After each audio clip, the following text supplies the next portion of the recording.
আসসালামু আলাইকুম।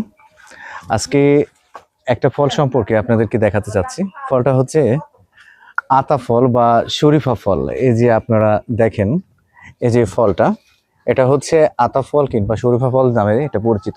আমরা গ্রামের ভাষায় এটাকে আমাদের অঞ্চলভেদে নাম দিয়ে রাখা হয় হচ্ছে লেওয়া।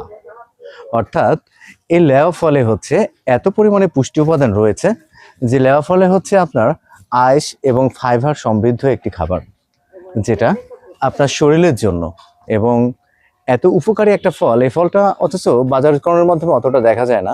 এই ফলগুলো গাছে দেখেন একটা প্রাকৃতিকভাবে কত সুন্দরভাবে ফল ধরে আছে গাছে। এই গাছে কত সুন্দর একটা ধরছে, কিন্তু এই পাশের ফলটা আবার দেখেন একটা ছোট ফলও এখানে আছে। এটা এই যে ফলগুলো, আর এই যে ফলগুলো অনেক সুন্দর দেখাচ্ছে গাছে। আর এসব গাছে যে অবাঞ্ছিত যে এরকম ডাল, যদি এটা হচ্ছে ধুত্রা ডাল যেটা বলা হয়, এই ডালগুলো ভেঙে দিতে হয়। এগুলো হচ্ছে গাছের জন্য খুব ক্ষতিকর একটা ডাল। এই ডালটা প্রায় প্রতিটা গাছেই জন্ম নেয়। আম গাছ বলেন, যে কোনো গাছে এগুলো ভেঙে ফেলতে হবে।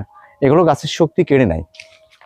আর বাড়ির পাশে এরকম ছোট্ট একটা জায়গাতে যদি আপনি এরকম আতা ফলের গাছটা লাগাতে পারেন, কিংবা শরীফা ফল যাকে লেওয়া বলি আমরা, এটা লাগানোতে আপনাদের পরিবারের জন্য অনেক চাহিদা মিটবে এবং সবাই স্বাস্থ্যসম্মত একটা ফল আপনারা খেতে পারবেন।